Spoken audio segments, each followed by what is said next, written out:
joy to the Lord, all you nations. Come before him singing for joy.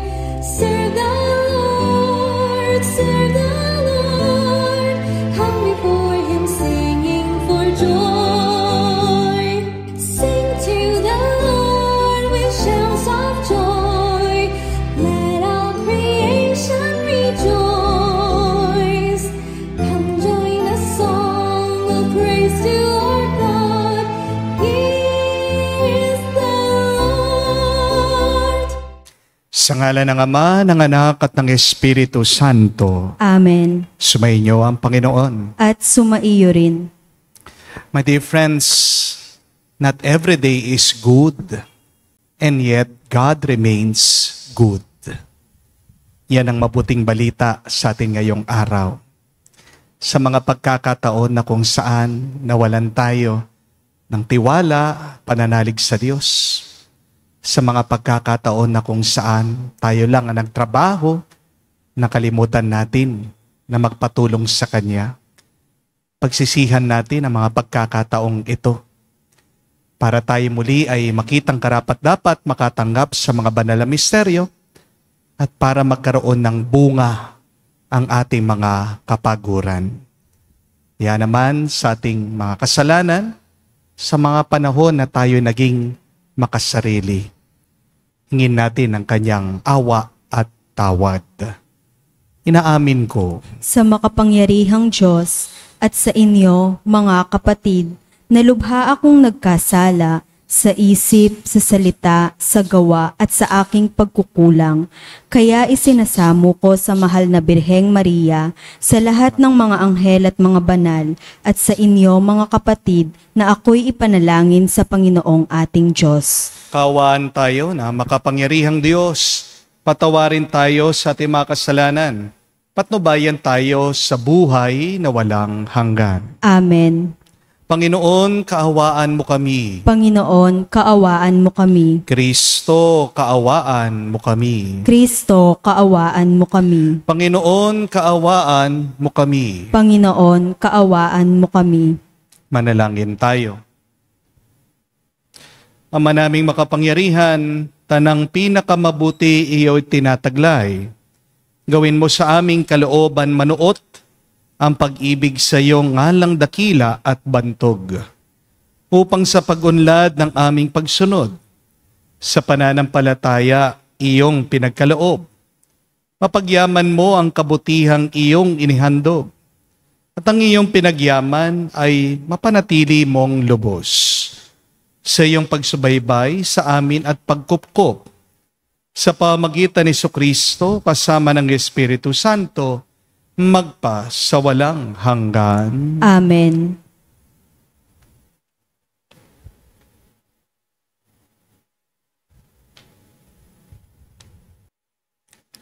Pagbasa mula sa sulat ni Apostol San Pablo sa mga taga-Kolosas. Mga kapatid, mula nang marinig namin itong tungkol sa inyo, patuloy naming idinadalangin sa Diyos na naway puspusin niya kayo ng kaalamang kaloob ng Espiritu upang lubusan ninyong maunawaan ang kanyang kalooban. Sa gayon, makapamumuhay kayo ng karapat-dapat at kalugod-lugod sa Panginoon, sasagana sa mabuting gawa at lalawak ang inyong pagkakilala sa Diyos.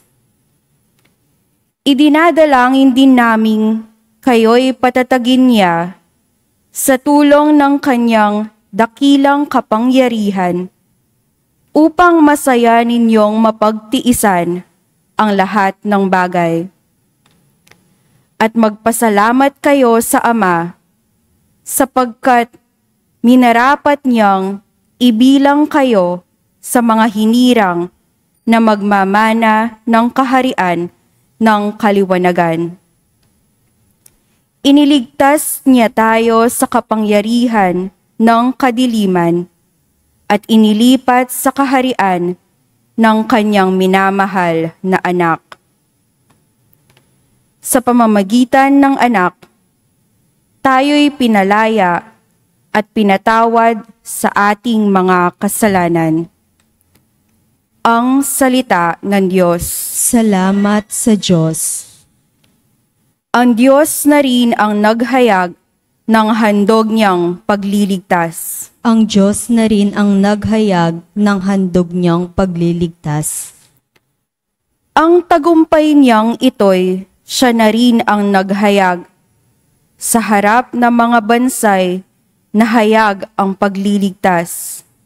Ang pangako sa Israel, lubos niyang tinutupad. Ang Diyos na rin ang naghayag ng handog niyang pagliligtas.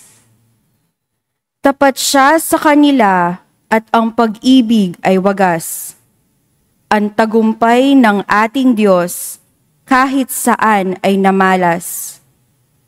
Magkaingay na may galak, yaong lahat sa daigdig. Ang poon ay buong galak na purihin sa pag-awit. Ang Diyos na rin ang naghayag ng handog niyang pagliligtas. Sa saliw ng mga lira, iparinig yaong tugtog. At ang poon ay purihin ng tugtuging maalindog. Tugtugin din ang trumpeta, nakasaliw ang tambuli. Magkaingay sa harapan ng poon na ating hari. Ang Diyos na rin ang naghayag ng handog niyang pagliligtas.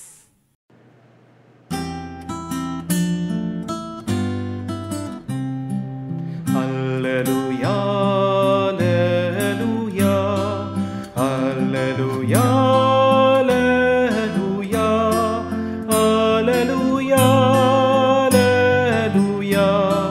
alleluia, alleluia, alleluia, alleluia, alleluia, alleluia, alleluia. Sumunod kayo sa akin at kayo'y aking gagawing katambal ko sa aking tungkulin. Aleluya, aleluya. Sumainyo ang Panginoon. At sumaiyo rin. Ang mabuting balita ng Panginoon ayon kay San Lucas. Papuri sa iyo, Panginoon. Nung panong yun, nakatayo si Jesus sa baybayin ng lawa ng Genesaret. Pinagkalipumpunan siya ng napakaraming tao na ibig makarinig sa salita ng Diyos. May nakita siyang dalawang bangka sa baybayin. Nakalunsad na ang mga mangingisda at naguhugas ng kanilang mga lambat. Lumulan siya sa isa sa mga bangka at hiniling kay Simon, may-ari nito, ang ilayo ng kaunti sa tabi. Naupo siya sa bangka at nangaral sa mga tao. Pagkatapos siyang magsalita ay sinabi niya kay Simon, "Pumulaot kayo at ihulog ang mga lambat upang manghuli." Sumagot si Simon, "Guro, magdabag na po kaming nagpagod at wala kaming nahuli. Ngunit dahil sa sinabi ninyo, ihuhulog ko ang mga lambat." Gayon nga ang ginawa nila, at sa dami ng kanilang huli ay halos nagkakasira na ang kanilang mga lambat. Kaya't kinawayan nila ang kanilang mga kasamahan na nasa ibang bangka upang magpatulong. At lumapit naman ang mga ito. Napuno ang dalawang bangka na halos lumubog. Nang makita iyon ni Simon Pedro, siya'y nagpatira pa sa paanan ni Jesus at nagsabi, "Lumayo po kayo sa akin, Panginoon, sapagkat ako'y makasalanan." Naggilalas sila at ang kanyang mga kasama dahil sa dami ng kanilang huli. Gayon din sina Santiago at Juan, mga anak ni Zebedeo, na mga kasosyo ni Simon. At sinabi ni Jesus kay Simon, "Huwag kang matakot. Mula ngayon, mamamalakaya ka ng mga tao." Nang maitabi na nila ang kanilang mga bangka, iniwan nila ang lahat at sumunod kay Jesus. Mga kapatid, ang mabuting balita ng ating Panginoon. Pinupuri ka namin, Panginoong Hesukristo. Magandang araw po muli sa inyong lahat. Magandang araw po. Nung minsan may napanood po ako sa Facebook, isang dalaga na nagla-live selling ng mga damit. Pero kahit na isang oras na po siya na nagtitinda, 3 tao lang po o viewers yung nanonood sa kanya. Yung isa ay cellphone niya, siya. Yung pangalawa, yung nanay niya. At yung pangatlong viewer, yung kapatid niya. Hindi po maiwasan at mapigilan nitong dalaga na umiyak kasi pagod na siya. Isang oras na, walang ibang nanonood, walang bunga ang pagod niya. Pero kahit na 3 lang po sila na nanonood, nakakabilid po dito sa dalaga, patuloy pa rin siya dun sa kanyang pagtitinda. Isa naman po sa viral na video ngayon sa Facebook, sa social media, ay yung pong tungkol sa Grab driver. Hindi ko po alam kung nakita nyo na rin yun. Nakalubog sa baha yung kanyang motor. Makikita mo din yung pagod sa kanyang itsura. Pero wala siyang magawa. Sinalba na lang niya yung kanyang gamit. Mga kapatid, lahat naman po tayo, di ba? Naranasan na rin nating mapagod. Pero parang walang katuturan ang ating kapaguran. Ang tawag natin sa karanasang yan, empty nets. Ito yung mga panahon na kung saan naghirap ka, nagsakripisyo ka, nagtiwala ka, pero sa huli, wala ka pa ring nahuli. Walang bunga, walang resulta. Ang empty nets ay hindi lang naman po tungkol sa pangingisda. Ito din ay tungkol sa mga gabing wala kang tulog dahil sa pag-aaral. Pero bumagsak ka pa rin sa board exam. Tungkol ito sa pagtatrabaho na binuhusan mo ng effort, pero hindi ka pa rin na-appreciate.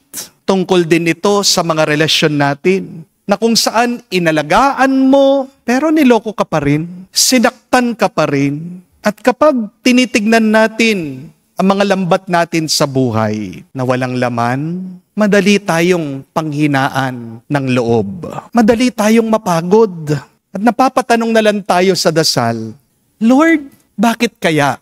Bakit ganito? Pero kung bibigyan natin ng pansin ang Ebanghelyo, ito ang mabuting balita. Hindi natatapos ang kwento natin sa mga empty nets. Tandaan niyo po, nung walang mahuli daw sila San Pedro, dito pumasok ang Panginoong Hesukristo. Dito sinabi ng Panginoon, put out into the deep, lower your nets. At sa kabila ng lahat ng pagkabigo, sabi pa rin ni San Pedro, at your word, I will let down my nets. Mga kapatid, ito ang magandang balita. Ang mga empty nets natin sa buhay ay hindi katapusan. Ang empty nets ay paanyaya. Inaanyayahan tayo na dapat hayaan natin si Jesus na pumasok sa ating mga bangka. Kapag dumating na ang mga panahon na empty ang nets natin, mga kapatid, huwag niyong kalimutan, tandaan niyo, God is not finished with you yet. Your story does not end with disappointments. Napakaganda nga po ng isa pang kasabihan. Not all things are good, but all things work out for good for those who believe. Nakasulat po yan sa Biblia. Opo, hindi naman lahat na nangyayari sa atin ay maganda. Hindi po ba? Hindi naman araw-araw may mabuti ang nararanasan. Lahat tayo may masama, mabigat na pinagdadaanan. Merong iba ay sakit sa inyo. Meron kayong pagkatalo. Meron kayong pagkabigo. Pero kapag inalay mo ang lahat sa Diyos, kaya niyang gawing mabuti ang lahat. Amen? Kapag may problema ka, kapatid, madalas nagpapanik ka. Di po ba? Kapag walang bunga ang ating kapaguran, marami sa atin ang nadidepress. Kapag hindi nangyayari ang gusto natin, Tayo'y agad nalulungkot, nag-aalala, nagagalit tayo. Pero imbes na mawala ka at magwala ka, kapatid, ito ang paniwalaan mo. Ito ang sabihin mo, paulit-ulit, gawin mong dasal ito. Believe and say, God is good, I am good, and everything is working out for my highest good. Paniwalaan niyo po yan. Sabihin niyo, pagdasal niyo, ulit-ulitin niyo. Mabuti ang Diyos, mabuti ako, at lahat ay magiging mabuti para sa akin. Believe, God can always make wrong things right if we trust Him, if we handle the wrong in the right way. Hindi mo kasalanan, may masamang nangyayari ngayon sa buhay mo. Pero kasalanan mo na lang kung hanggang huli, may masama pa rin nangyayari sa'yo. Hindi po ba? Hindi mo kasalanan na pinanganak kang mahirap. Pero kasalanan mo kung bago ka man mamatay, mahirap ka pa rin. Hindi po ba? Hindi mo kasalanan na pinanganak kang pangit. Kasalanan mo na lang kung hanggang bago ka mamatay, pangit ka pa rin. Hindi po ba? Kasi ibig sabihin, may magagawa tayo. At maniwala ka, may magagawa ang Panginoon. Amen? Ang problema sa buhay ay hindi lang naman yung mga masasamang nangyayari sa atin eh. Pero problema din yung iyong pagtugon, yung iyong pagsagot diyan sa iyong mga pagsubok. Oo, problema mo yan, asawa mo, tigas ng ulo, hindi na nagbago, hindi na nakontento sa'yo. Kung sino-sino yung mga chinachat na babae, kahit nakatabi ka, problema yun. Pero problema din, di ba? Sinasampal mo siya, minumura mo siya, sinisigawan mo siya araw-araw. Di po ba? Oo, problema na hindi ka makabayad sa utang. Pero mas problema din yung wala ka na ng pera, nagbibisyo ka pa. Puno ka na nga ng utang, sumusugal ka pa. Di po ba? Problema ng napakarami sa inyo, may sakit kayo. Ginagawa nyo naman ng lahat. Nagpapadoktor kayo, umiinom kayo ng gamot, kumakain na kayo ng mabuti. Pero problema din yung may sakit ka na. Nagse-self-pity ka pa. May sakit ka na. Ginagawa mo pang miserableng yung sarili dahil sa yung pag-iisip. Nag-aalala ka. Nagagalit ka. Nagrereklamo ka. You will never get healed with a bad attitude. Amen? Mga kapatid, kung pipiliin nating magtiwala, kung pipiliin mo na kumapit sa Diyos, doon gumagawa ang Diyos ng milagro at himala. Amen? Go back to the gospel. Saint Peter trusted the Lord. Si Jesus hindi naman mangingisda. Si San Pedro expert na mangingisda. Pero tingnan nyo, dahil naniwala siya, ang dami nilang nahuli. Tandaan mo, mas magaling, mas matalino ang Diyos sa'yo. Bakit hindi ka maniniwala sa Kanya? We have to understand that if you are in the valley of your disappointments today, that is not the ending. Minsan, ang pinakamalaking huli natin sa buhay, nangyayari pagkatapos ng pinakamadilim na gabi. The hardest part in your life is preparing you for the good part. Tandaan niyo po, ang buhay ay gulong, umiikot. Kung nasa baba ka, anong susunod? Hindi pataas. Pwede ba yung palagi ka na lang nasa baba? Palagi kang mananatili sa baba. Kung hindi ka, magpapatuloy. Hindi po ba? Yan ang problema ng napakarami sa atin. Humihinto tayo agad. Sumusuko tayo agad. Na dapat sumuko lang tayo sa Diyos. Amen? Kaya nga po, sa susunod na kayo'y mabibigo, huwag kayong magtatanong na, Lord, bakit? Bakit nangyayari ito? Pero palitan niyo ang inyong bakit sa pananalig. Instead of asking God why, please replace it with, I trust you, O God.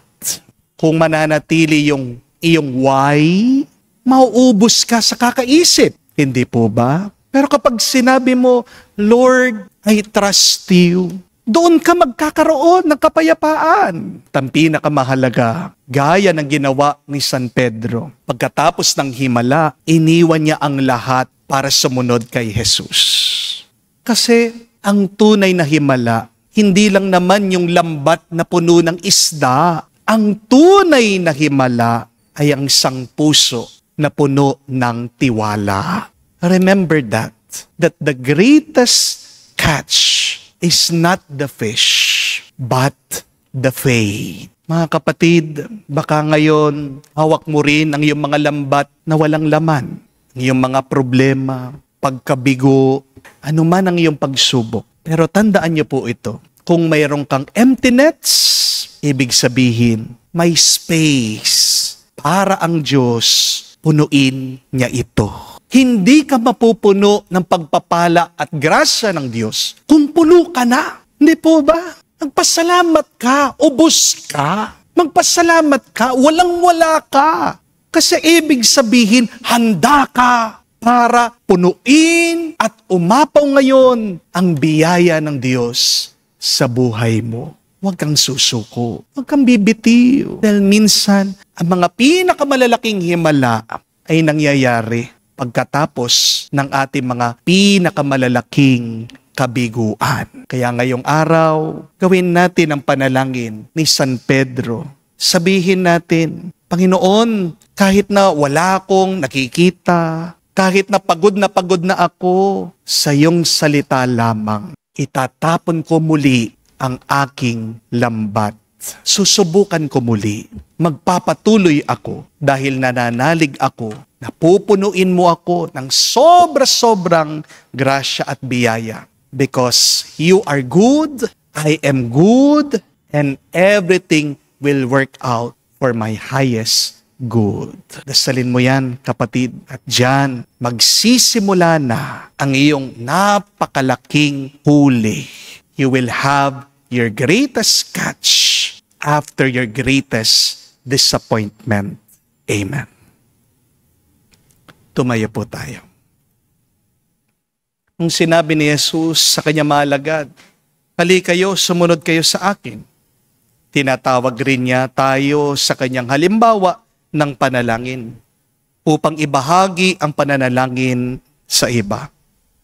Maging mapagbigay tayo sa ganoong pananalangin at ating sabihin, Panginoon, dinggin mo kami. Panginoon, dinggin mo kami. Ang Santo Papa, mga obispo, mga pari, at lahat ng tinawag upang mamalakaya ng tao, naway magkaroon ng tapang at tiyaga na ihagis ang lambat ng paglilingkod sa malalim na karagatan ng buhay. Manalangin tayo sa Panginoon. Panginoon, dinggin mo kami. Ang mga mangingisda at lahat ng nagtatrabaho sa karagatan naway tumanggap ng maraming ani na nag-uumapaw na yaman ng Diyos. Manalangin tayo sa Panginoon. Panginoon, dinggin mo kami. Tayo naway magkaroon ng katapangan na ipahayag sa mga hindi sumasampalataya ang mabuting balita ng Panginoon. Manalangin tayo sa Panginoon. Panginoon, dinggin mo kami. Sa katahimikan po ng ating puso, sabihin natin, banggitin natin sa Diyos ang ating mga personal na pangangailangan. Panginoon ng lahat ng tao, sa pamagitan ng mga panalangin ito, tipunin mo ang mga nagsisikap na sumunod sa iyong anak. Siya na nabubuhay at nagahari, magpa sa walang hanggan. Amen.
Manalangin kayo mga kapatid para ang ating mapaghahain ay kalugdan ng Diyos amang makapangyarihan. Tanggapin nawa ng Panginoon itong paghahain sa iyong mga kamay sa kapurihan niya at karangalan, sa ating kapakinabangan at sa buong sambayanan niyang banal. Ama naming lumikha, ang banal na paghahain ay lagi nawang magdulot ng iyong pagbabasbas na sa amin tumutubos, upang ang ginanap mo sa aming pagdiriwang ay maging lubos na pagkaloob ng iyong pagmamahal. Sa pamagitan ni Jesucristo kasama ng Espiritu Santo, magpa sa walang hanggan. Amen. Sumainyo ang Panginoon. At sumaiyo rin. Itaas sa Diyos sa inyong mga puso at diwa. Itinaas na namin sa Panginoon. Pasalamatan natin ang Panginoong ating Diyos. Marapat na siya ay pasalamatan. Ama naming makapangyarihan, tunay nga marapat, ikaw ay aming pasalamatan. Ikaw ang lumikha sa tanan. Ikaw ang nagtakdang magkaroon ng araw at gabi. Gayon din ang tag-init at tag-ulan. Ikaw ang umuhubog sa tao bilang iyong kawangis na mapagkakatiwala ang mga siwa sa daigdig.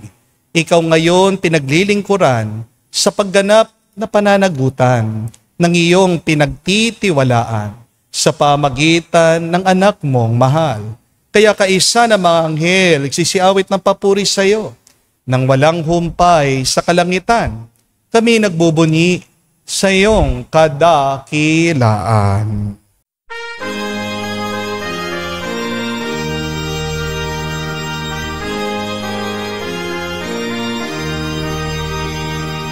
Santo, Santo, Santo, Panginoong Diyos ng mga hukbo. Napupuno ang langit at lupa ng kadakilaan mo.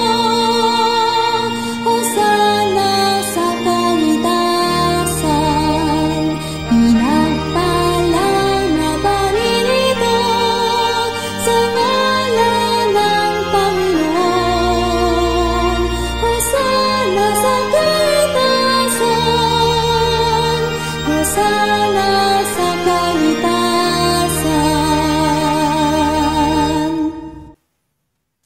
Ama naming banal, ikaw ang bukal ng tanang kabanalan. Kaya't sa pamagitan ng iyong Espiritu, gawin mong banal ang mga kaloob na ito, upang para sa amin, maging katawan at dugo ng aming Panginoong Hesu Kristo. Bago niya pinagtiis ang pusang loob na maging handog, hinawakan niyang tinapay, pinasalamatan kanya, pinaghati-hati niya iyon, inabot sa kanya malagad at sinabi, "Tanggapin ninyong lahat ito at kanin. Ito ang aking katawan na ihahandog para sa inyo."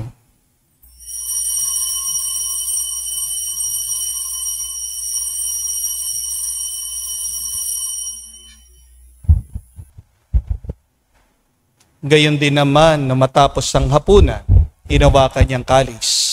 Muli kanya ang pinasalamatan. Inabot niya ang kalis sa kanya malagad at sinabi, "Tanggapin ninyong lahat ito at inumin. Ito ang kalis ng aking dugo, ng bago at walang hanggan tipan. Ang aking dugo na ibubuhos para sa inyo at para sa lahat, sa ipagpapatawad ng mga kasalanan. Gawin ninyo ito sa pag-aalaala sa akin."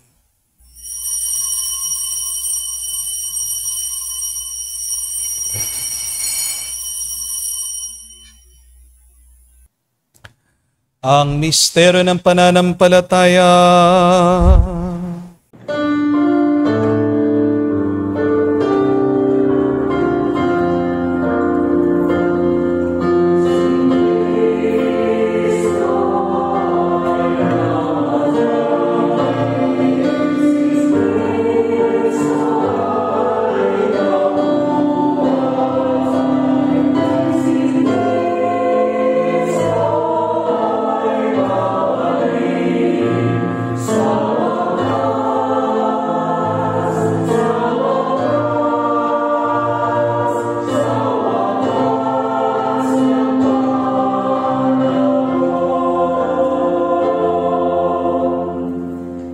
Ama, ginagawa namin ngayon ng pag-alaala sa pagkamatay, muling pagkabuhay ng iyong anak.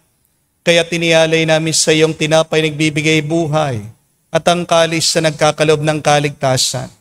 Kami nagpapasalamat dahil kami iyong minarapat na tumayo sa harap mo para maglingkod sa iyo. Sinasamo namin kami magsalo-salo sa katawan at dugo ni Kristo ay mabuklod sa pagkakaisa sa pamagitan ng Espiritu Santo.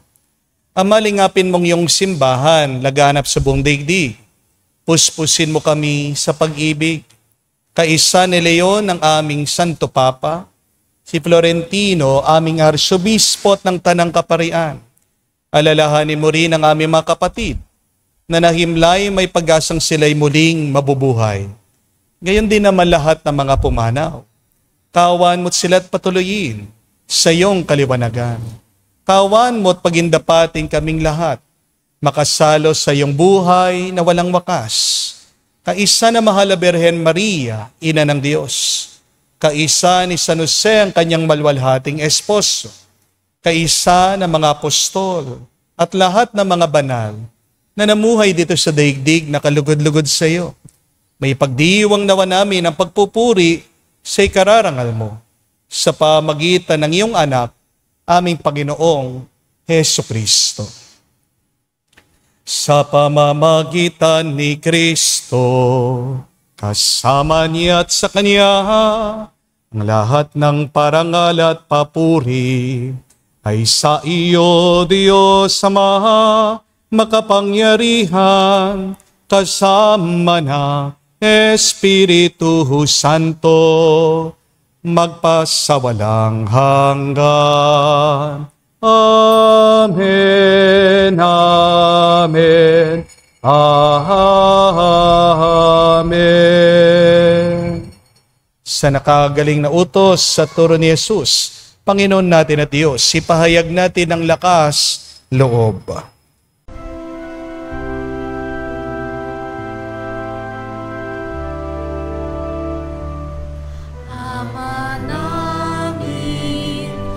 Sumasalangit ka, sambahin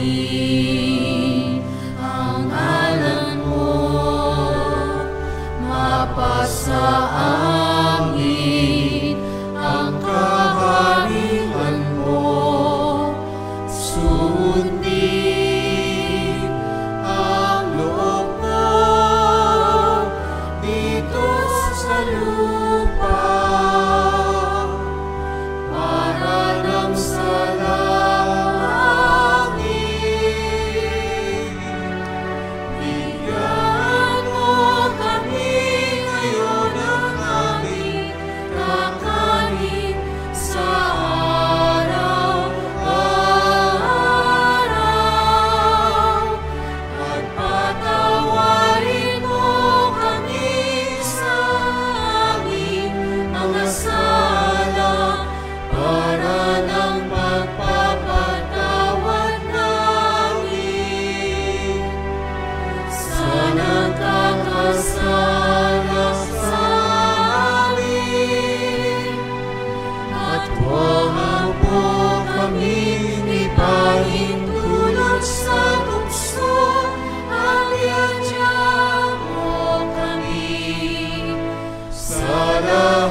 Hinihiling namin kami, Adya, sa lahat ng masama, pagkalooban ng kapayapaan araw-araw, ligtas sa kasalanan, ilayo sa lahat ng kapahamakan, samantalang aming pinanabikan ang dakilang araw ng pagpapahayag ng tagapagligtas naming si Heso Kristo. Sapagkat iyo ang kaharian at ang kapangyarihan at ang kapurihan magpakailanman. Amen. Panginoong Heso Kristo, sinabi mo sa mga apostol, kapayapaan ang iniiwan ko sa inyo.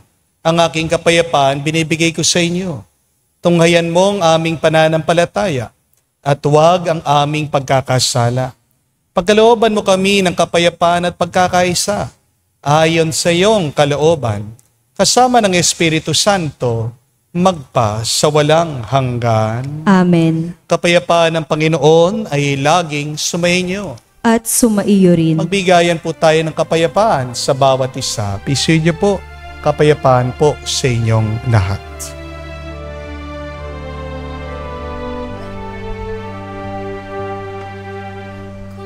Cordero ng Diyos na nag-aalis ng mga kasalanan ng sanlibutan, maawa ka sa amin. Maawa ka sa amin. Cordero ng Diyos na nag-aalis ng mga kasalanan ng sanlibutan, maawa ka sa amin. Maawa ka sa amin. Cordero ng Diyos na nag-aalis ng mga kasalanan ng sanlibutan, ipagkaloob mo sa amin ang kapayapaan.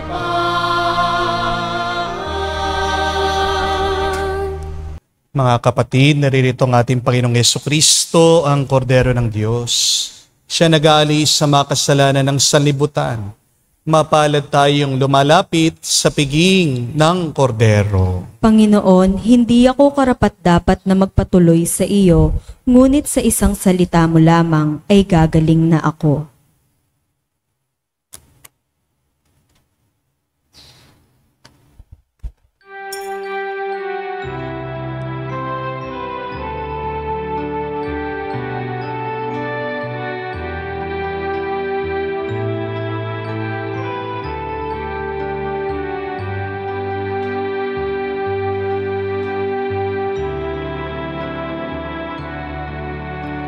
Alam mong pagkatao ko,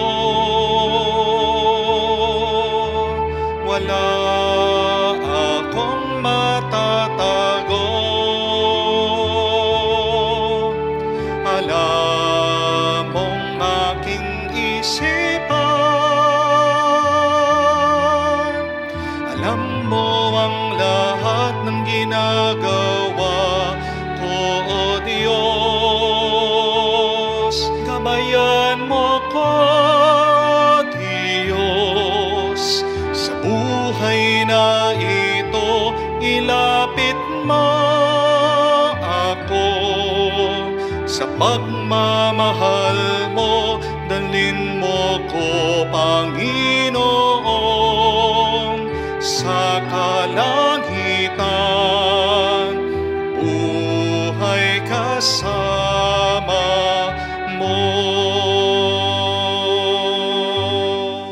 Manalangin tayo.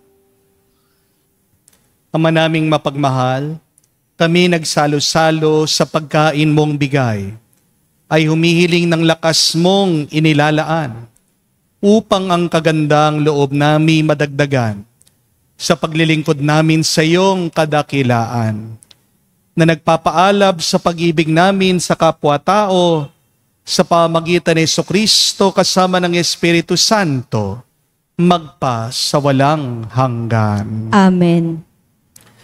Okay lang po na ma-disappoint. Okay lang po na malungkot. Okay lang po na mapagod.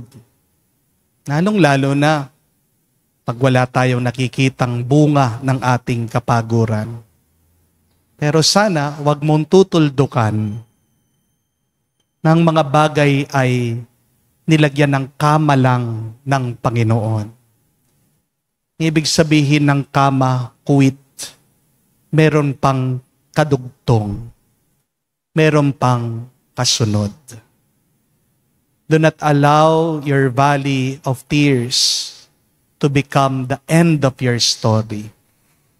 Yes, there are emptiness, and yet those emptiness are a space so that you can receive the overflowing grace of God. Palagi mong dasalin, pag ayaw mo na, nawawalan ka ng pag-asa, ulit-ulitin mo at paniwalaan. God is good, I am good, and everything that happens is for my highest good.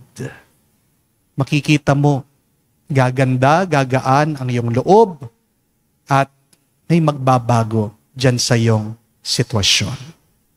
Sumainyo ang Panginoon. At sumaiyo rin. At kayo'y basbasan ng Diyos, makapangyarihan sa lahat. Sa ngalan ng Ama, ng Anak, ng Espiritu Santo. Amen. Ang ating misa'y natapos na. Humayo kayo sa kapayapaan ni Kristo. Salamat sa Diyos.